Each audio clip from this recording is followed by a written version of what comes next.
ನಮ್ಮ ಮೆಟ್ರೋದ ಟಿಕೆಟ್ ದರ ಏರಿಕೆ ಮಾಡ್ತಾ ಇರೋದಕ್ಕೆ ಬಿಎಂಆರ್ಸಿಎಲ್ ವಿರುದ್ಧ ಜನಾಕ್ರೋಶ ಭುಗಿಲೆದ್ದಿತ್ತು. ರಾಜಕೀಯ ಜಟಾಪಟಿಗೂ ಕೂಡ ದರ ಏರಿಕೆ ಕಾರಣ ಆಗಿತ್ತು.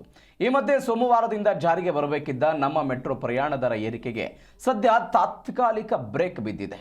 ಆ ಮೂಲಕ ಮೆಟ್ರೋ ಪ್ರಯಾಣಿಕರಿಗೆ ಗುಡ್ ನ್ಯೂಸ್ ಸಿಕ್ಕಿದೆ. ಈ ಬಗ್ಗೆ ಬಿಜೆಪಿ ಸಂಸದ ತೇಜಸ್ವಿ ಸೂರ್ಯ ಮಾಹಿತಿ ಕೊಟ್ಟಿದ್ದಾರೆ. ಸೋಮವಾರದಿಂದ ಆರಂಭವಾಗಲಿರುವಂತಹ ರಾಜ್ಯ ಸರ್ಕಾರದ ಅನ್ಯಾಯದ ಬೆಂಗಳೂರು ಟಿಕೆಟ್ ದರ ಏರಿಕೆ ವಿರುದ್ಧ ಸಂಸದ ತೇಜಸ್ವಿ ಸೂರ್ಯ ಕೇಂದ್ರ ಸಚಿವರನ್ನು ಭೇಟಿ ಮಾಡಿ ಈ ಬಗ್ಗೆ ಮಾಹಿತಿಯನ್ನು ಕೊಟ್ಟಿದ್ದರು.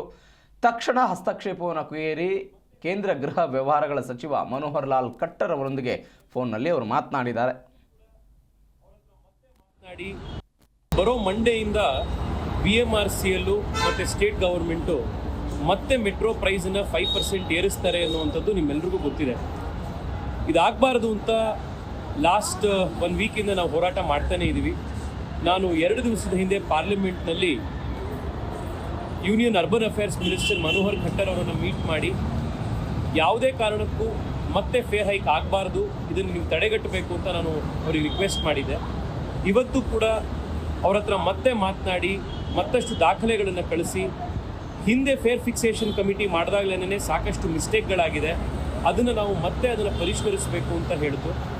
ಈಗ ಹೊಸದಾಗಿ ರಾಜ್ಯ ಸರ್ಕಾರ ಮಾಡಿರುವಂಥ ಈ ಪ್ರಸ್ತಾಪ ಅನದರ್ 5% ಇನ್ಕ್ರೀಸ್ ಮಾಡಿ ಅಂತ ಮಂಡೆಯಿಂದ ಜಾರಿಗೆ ಬರಬೇಕು ಅಂತ ಇರುವಂಥ ಈ ಪ್ರಸ್ತಾಪಕ್ಕೆ ನೀವು ನಿಲ್ಲಿಸಬೇಕು.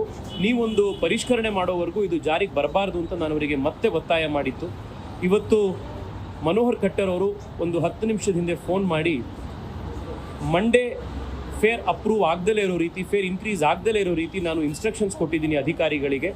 ನಾನು ಮಂಡೇ ಮತ್ತೆ ಅಧಿಕಾರಿಗಳನ್ನು ಕರೆದು ಈ ಫೇರ್ ಫಿಕ್ಸೇಷನಲ್ಲಿ ಆಗಿರುವಂಥ ಮಿಸ್ಟೇಕ್ಸನ್ನು ನಾನು ಅವ್ರಿಗೆ ಎಕ್ಸ್ಪ್ಲೇನ್ ಮಾಡಿ ಅನ್ನುವಂಥದ್ದನ್ನು ನಾನು ಆರ್ಡರ್ ಮಾಡಿದ್ದೀನಿ ಅಂತ ಅವ್ರು ಹೇಳಿದ್ರು.